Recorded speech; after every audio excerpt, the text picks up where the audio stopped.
मैं ठीक हूँ। और सुबह के 6:30 बजे हुए हैं।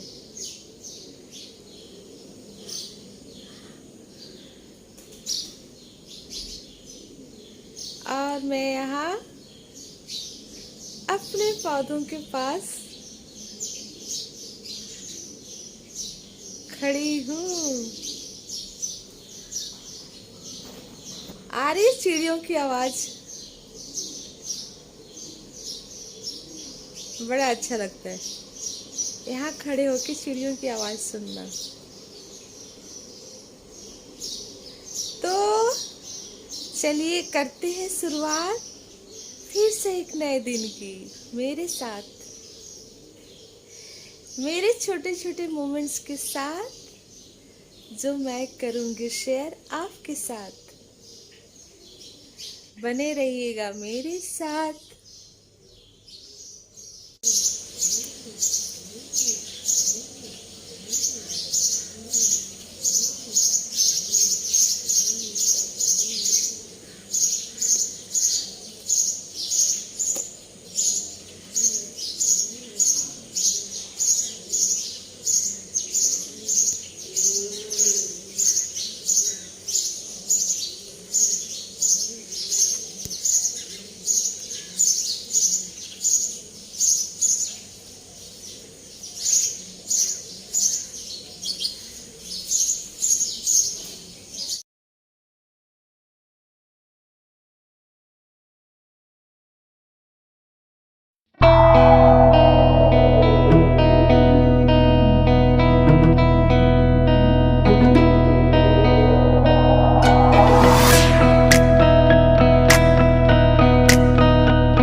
मेरे पापा ना बहुत अच्छी बांसुरी बजाया करते थे। और ढोलक ढोलक भी बहुत अच्छी बजाते थे। जब गाना, जो बिहार के गाने होते हैं ना, उनके साथ ढोलक बहुत अच्छा बजाते थे और बांसुरी भी।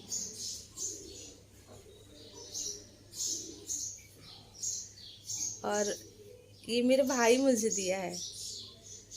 मुझे बांसुरी बजाना तो नहीं आता, लेकिन घर में रखना बहुत पसंद है, इसलिए मैंने रखे हुए हैं।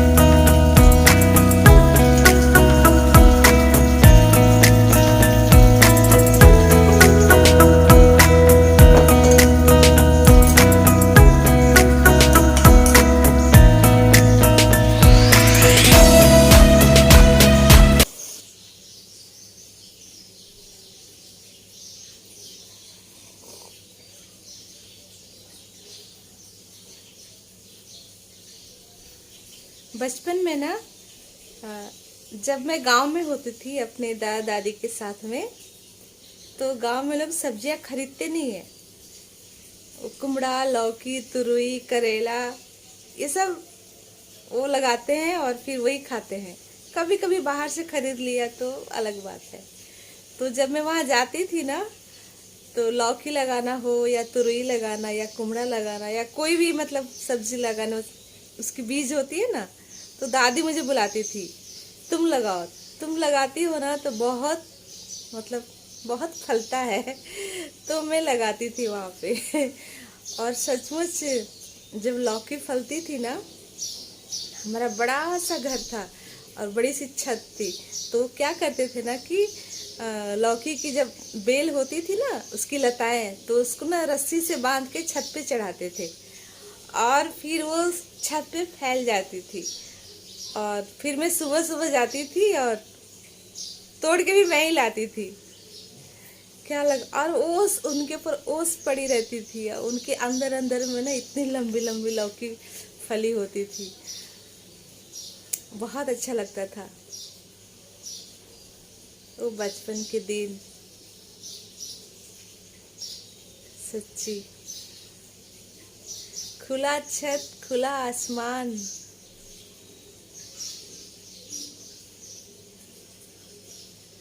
याद आता है।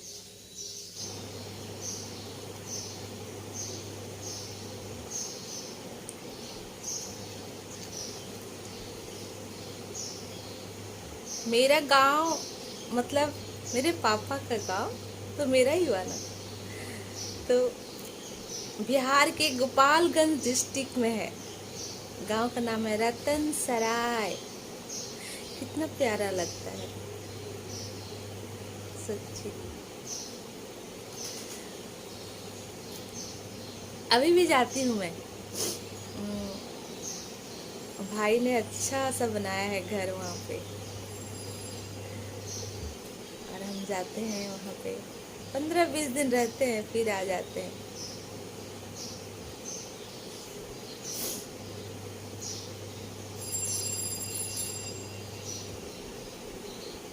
शहर में तो रहना पड़ता है, बच्चे की पढ़ाई, उसका जॉब, हस्बैंड का जॉब, ये सब के लिए। और न जो सुकून गांव की लाइफ में है वो यहाँ कहाँ। इतनी शुद्ध हवा जी।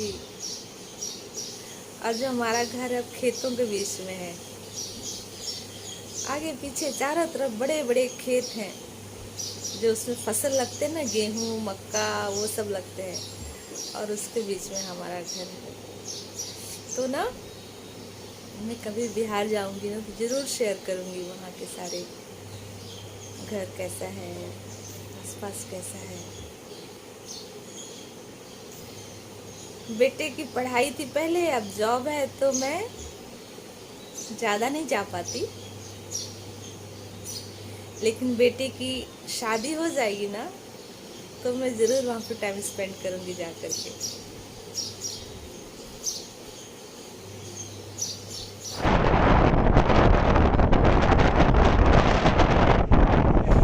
फ्रेंड्स, ये है कन्याकुमारी।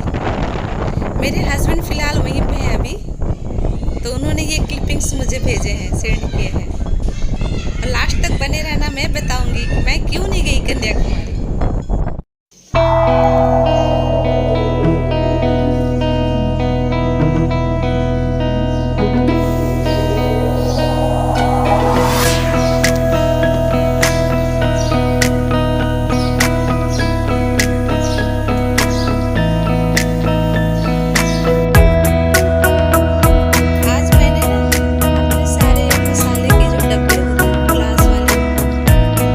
सारे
मेरे हस्बैंड ना मार्केटिंग जॉब में है। मतलब उनको अपनी कंपनी के काम के सिलसिले में बहुत जगह जाना पड़ता है मीटिंग्स के लिए। तो अभी फ़िलहाल वो कन्याकुमारी गए हुए हैं। तो वहाँ गए थे तो कन्याकुमारी घूमने भी चले गए। तो मैंने बोला था उनको कि कन्याकुमारी के क्लिपिंग्स मतलब वहाँ के वीडियोस निकाल के मुझे आप सेंड करना, मैं अपने ब्लॉग में शामिल करूँगी, मतलब डालूँगी।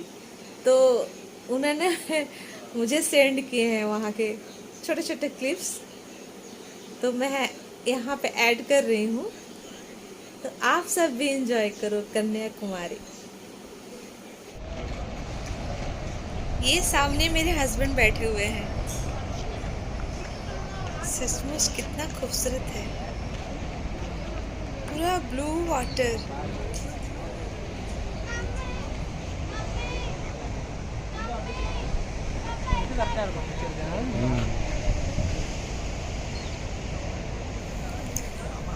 वो मेरे हस्बैंड ना अपने कंपनी की तरफ से काम के सिलसिले में गए थे। अगर हम प्लानिंग किए होते ना घूमने का तो मैं भी साथ में जाती, तो इसलिए मैं नहीं गई थी।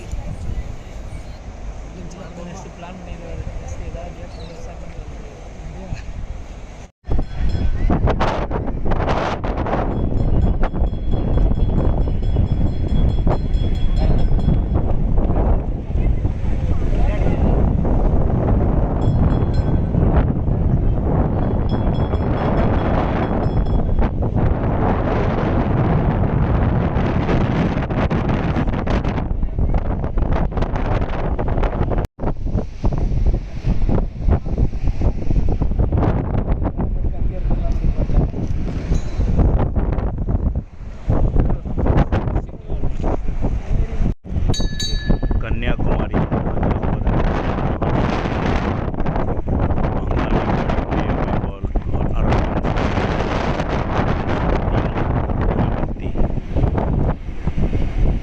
यहाँ पर स्वामी विवेकानंद ने मेडिटेशन किया था उनका।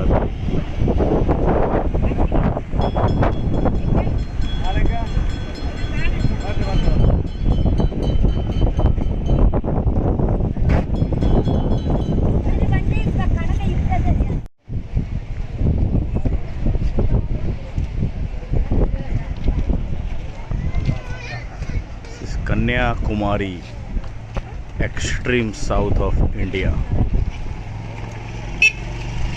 where Indian Ocean, Arabian Sea and Bay of Bengal all meets.